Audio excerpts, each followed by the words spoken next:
नमस्कार दोस्तों, मैं हूं advocate Neha and welcome to Vidhi Vidya classes. I hope that you have seen my last video on emergency because we are today discussing the multiple choice questions related to that topic only. So please, if you have not watched it till now, आप पहले देख लीजिए वो and then you will come to solve these questions, then it will be better, right? So first question is, first national emergency आपकी कब impose की गई है? So first national emergency was imposed in 1962, that is Indo-China War. Second one in 1971, Indo-Pak War, and third 1975. So answer here is option number 1, Indo-China War.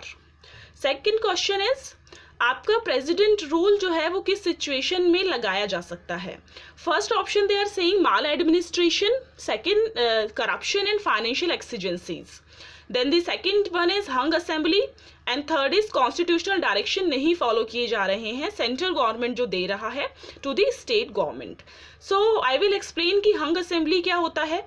If after elections कोई भी एक जो हमारी गवर्नमेंट है उसको मेजॉरिटी नहीं मिल रही है और वो फ्लोर ऑफ द हाउस पर अपने नंबर ऑफ सीट्स जो मेजॉरिटी में चाहिए उसे गवर्नमेंट बनाने के लिए वो नहीं प्रूव कर पा रहा है, तो in the mean time obviously president rule will be there. So that is hung assembly case, right.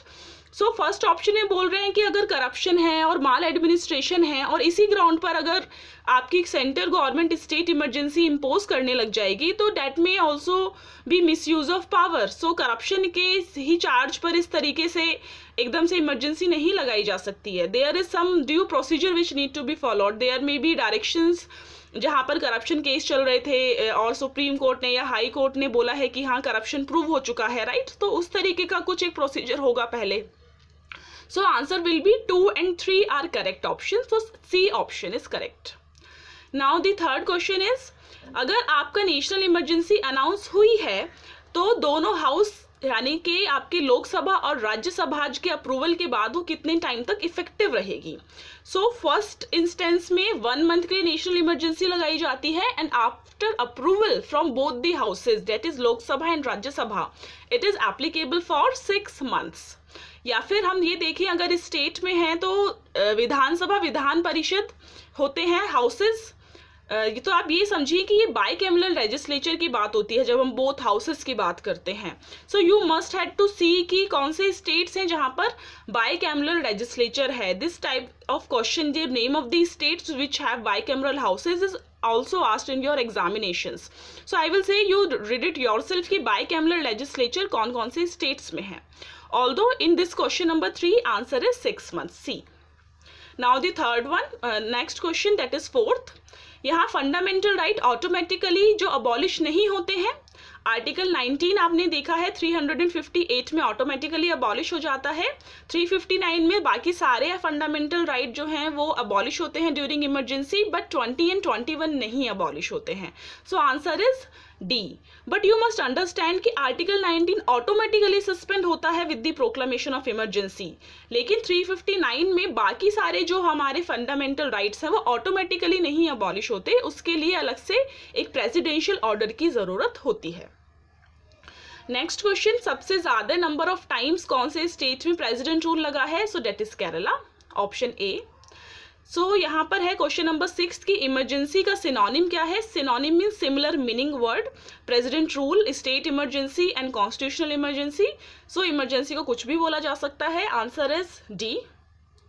Now the next question, armed rebellion word कौन से अमेंडमेंट से यूज हमारे यहाँ पर आया है यानी कि कॉन्स्टिट्यूशन में ऐड किया गया है. सो यू मस्ट अंडरस्टैंड कि अमेंडमेंट क्या होती है. सबसे पहले अमेंडमेंट से कोई भी चेंज आप कॉन्स्टिट्यूशन में कर सकते हैं by adding something, repelling something और मॉडिफाई समथिंग, राइट. सो आपने अगर 352 आर्टिकल पढ़ा है पहले तो you have read and I had specifically mentioned it also in my slide that जो 44th अमेंडमेंट है वहाँ से आपका आर्म्ड रेबिलियन वर्ड आपके लिखा गया था, लेकिन आर्म्ड रेबिलियन वर्ड से पहले वर्ड था इंटरनल डिस्टर्बेंस एंड उसको रिपील किया है वर्ड को and armed rebellion was added by 44th amendment of 1978 with effect from 1979. Next question, judicial review क्या किया जा सकता है प्रोक्लेमेशन ऑफ इमरजेंसी का? 352 में अगर आती है आपका proclamation. So you must understand what is judicial review.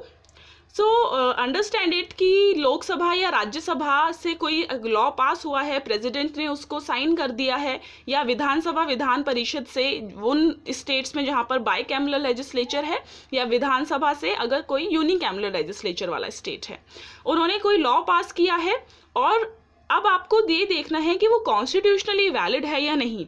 So who will check it? State के केस में honourable high court will check it. In centre case honourable supreme court will check it, right? So constitutional validity जब हम check करवाते हैं that is called judicial review. या अपनी judgement का ही अगर आपको कुछ चेंज देखना है कि ये ठीक है या नहीं, तो in that case also judicial review can be done. ठीक है. So to check the constitutional validity, right? Obviously अगर प्रोक्लामेशन ऑफ इमरजेंसी हुआ है तो किस ग्राउंड पर वो हुआ है उसका जुडिशियल रिव्यू किया जा सकता है. Without going into politics, obviously supreme court and our honourable high courts will do that. Question number 9, Bommai case में सुप्रीम कोर्ट ने कौन कौन से ग्राउंड्स दिए थे जहां पर इमरजेंसी के जो रीजंस हैं उनको देखा जा सकता था. सो कौन से ग्राउंड्स हैं वो देख लेते हैं हम. फर्स्ट में बोल रहा है सेंटर जो गवर्नमेंट है आपकी, अगर वो स्टेट इमरजेंसी इम्पोज कर रहा है, सो उसके जो रीजंस हैं वो उसका प्रूव करना पड़ेगा सेंटर को ही. तो burden of proof lies on centre government to prove those reasons कि हाँ भाई इस तरीके की सिचुएशन अराइज हुई है कि इमरजेंसी लगानी पड़ रही है इन state. The second one is कि अगर आपकी स्टेट असेंबली जो है वो डिसॉल्व कब हो सकती है, अगर पार्लियामेंट उसे अप्रूव कर दे तो. यानी कि फर्स्ट इंस्टेंस में जो है स्टेट इमरजेंसी वो 2 मंथ्स के लिए लगी, लेकिन प्रेसिडेंट की जो प्रोक्लामेशन थी अगर वो पार्लियामेंट से भी अप्रूव हो जाए, यानी लोकसभा राज्यसभा से भी अप्रूव हो गई है, उसके बाद स्टेट असेंबली डिसॉल्व हो जाएगी. ठीक. द थर्ड वन इज अगर एंटी सेक्युलर पॉलिटिक्स में इन्वॉल्व है स्टेट गवर्नमेंट तो 356 के अंडर इमरजेंसी लगाई जा सकती है. So what is secularism? It is that state जो है हमारा उसका अपना कोई इंडिविजुअल रिलीजन नहीं है and state will be equal towards every religion, right? So if you are doing something which is anti secular, so that we must understand that secularism is basic part of our constitution. वो basic structure में included है secular होना, आपका धर्मनिरपेक्ष आपको रहना है सरकार को, राइट? सो ऑब्वियसली अगर ऐसा कोई काम आप करेंगे तो वहाँ पर इमरजेंसी लगाई जा सकती है. So all 3 options are correct. D is your answer.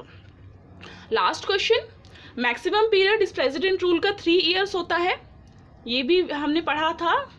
And the third one is the next is president rule से नहीं अफेक्ट होते हैं fundamental rights as oppose to national emergency. That means national emergency के दौरान तो हमने देखा है कि आपके फंडामेंटल राइट्स जो हैं उनको अबॉलिश कर दिया जाता है, लेकिन स्टेट इमरजेंसी के दौरान president rule is state emergency, वहाँ पर ये नहीं अफेक्ट हो रहे हैं. So both are correct. So answer is option number C. So please like, share and subscribe it, and thank you and have a nice day.